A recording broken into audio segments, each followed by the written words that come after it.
Ayan, bumaba na tayo dito sa may SM by the Bay para makita natin yung actual na pagbubuhos ng buhangin nitong mga barko na ito. Naririto ngayon sa likuran ng Mall of Asia. Pakita ko muna to. Ayan. Saka ito sa may kabila. Ayan, oh. So ito na po yung barko, no, na nagbubuhos ngayon.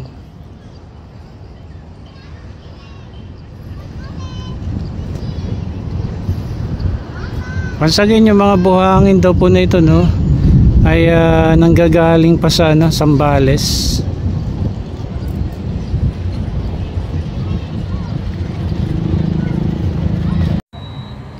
Ayan, nandito naman tayo ngayon sa likurang bahagi ng Mall of Asia. Ito may bagong paparating na na barko. Yan, i-zoom natin.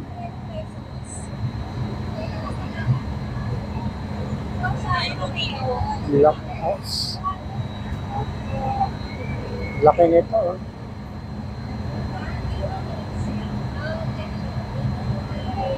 Tingnan natin kung saan po pwesto itong barko nito. Kikita pa rin natin yung ibabaw niya, no, na punong-puno ng mga buhangin. Ayun, no, maitim pa yung buhangin dito na binagsak. Siguro bago lamang ito, no. Bago lang yan na ibuhos. Paikot ko muna rito yung yung mga ilang tumpok ng buhangin na ilalagay na ito. Meron na rito. Bago lang ito yun. Tapos dito rin sa may malaking Ferris wheel na yan. Ayan na po yung mga tambak ng buhangin dyan.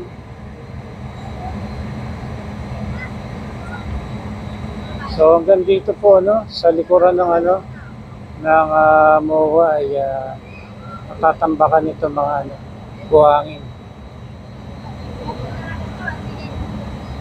Makawala na talaga itong seaside, SM by the Bay, kasi nga ay matatakpan na ng mga tambak ng buhangin dito sa reclamation.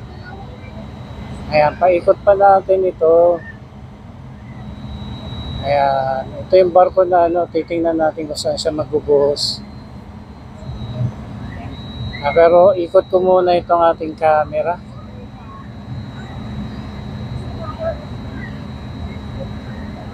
Ayan. So ito na, ang dami ng buhos dito.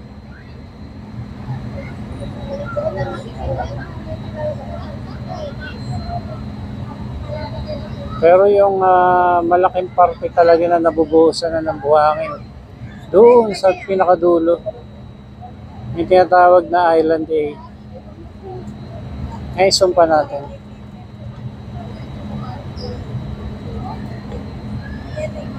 Ayun, no? So by the way, dalawang reclamation project yung na-aprobahan po dito muling magpatuloy, dito po sa Pasay City. Itong Pasay City Reclamation Project and Pasay Harbor. So dalawang reclamation project po ito, mga kababayan. Lawak na po niya, no? Medyo makulimlim lamang po yung panahon ngayon, kung kaya't hindi na natin ganong maaninag yung isang reclamation doon na napakalawak sa laot.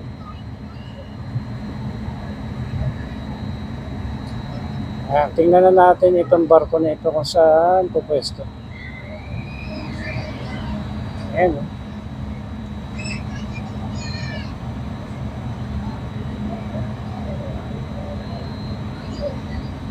So ito daw yung tinatagurang smart city.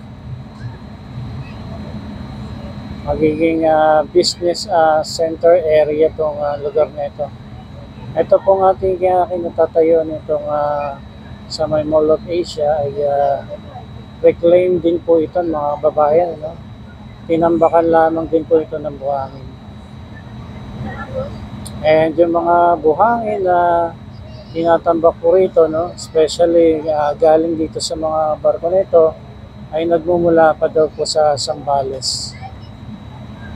Yung ibang buhangin naman po na tinatambak din dito, no, kapag may yung equipment nila may mahabang tubo katulad po niyan yung nasa unahan niyan. Kaya yung may mahabang tubo diyan, ano. Ayan. Tapos dito lamang din po sa ibang parte ng Manila Bay, ano, kumukuha ng umihigop ng buhangin na tinatambak po dyan sa area kung saan sila may proyekto. Mukhang dito po pwesto ito Ayan, tingnan muna natin itong barko na ito.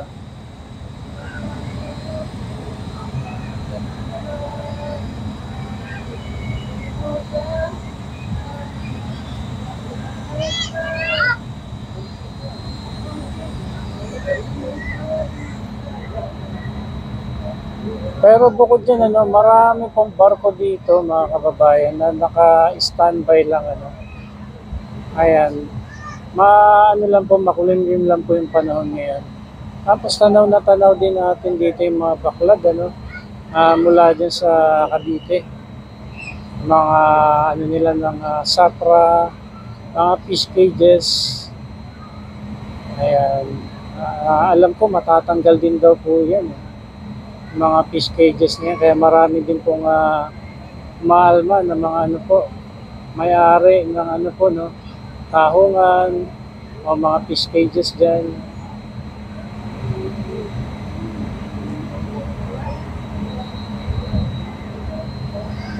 Ayan.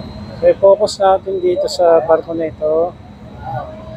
Tingnan lang natin kung saan siya pupwesto.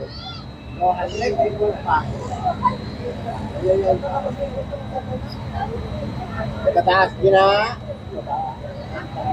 Walang yadog. Ikot din na. Tatlo pangalan pa ito. Sobra po. Walang yadog. Sobra pa ito. Sobra pa ito.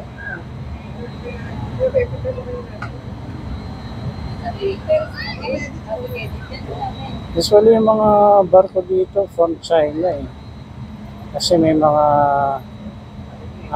Chinese character yung mga ano nila, barko nila. Kaya lang mga contractor yata nila rito is from China. Sinasabi no na yung isa naman from Netherlands, yung Boskalis po, no. Isa sa mga kilalang ano po, mga kumpanya pagdating po, no, sa larangan ng pagre-reclamation. So from China and Netherlands yung mga contractor po dito.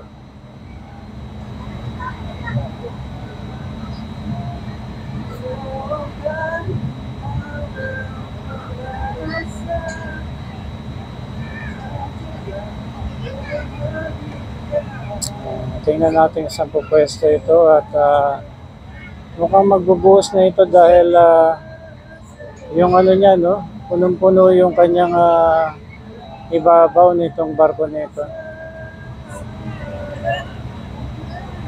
By the way, dito nga pala tayo sa may Sky Garden o Sky Park na tinatawag dito po sa likurang bahagi ng Mall of Asia. Napakaganda po rito.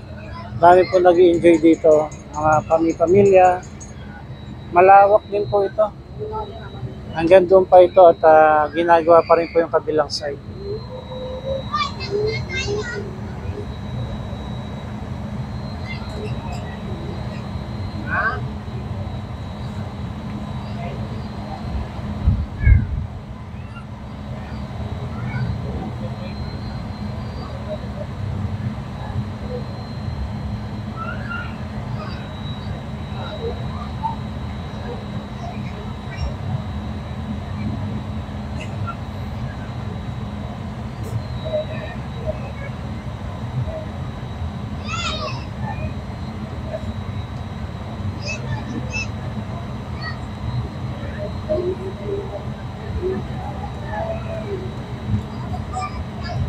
Pakita ko muna yung sa may banda, sa may seawall. Ayan, no? Yung mga nalalabing panahon na, no? Na natatanaw pa po natin yung karagatan dito. Ito yung reclamation project ko na matatakpan na po itong likurang bahagi ng MOA. Hindi, mapapicture yan.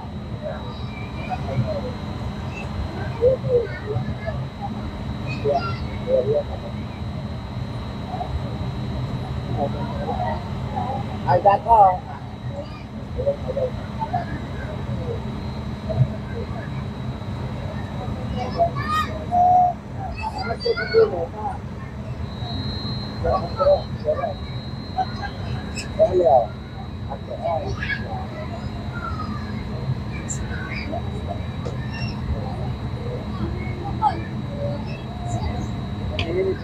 Bye-bye.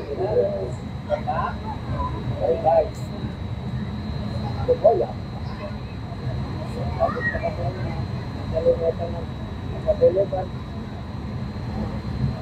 Ulitan pa kami.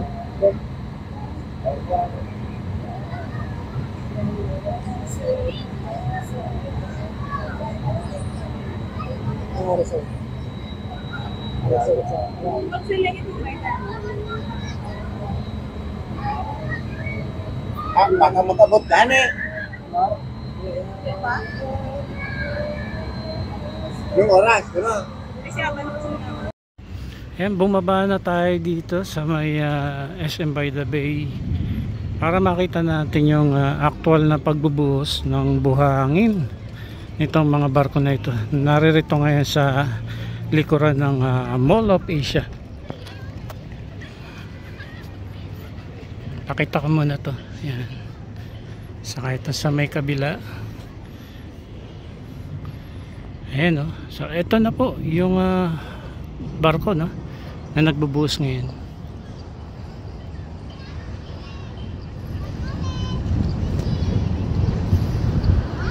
Once again, yung mga buhangin daw po na ito, no, ay nanggagaling pa sa Zambales.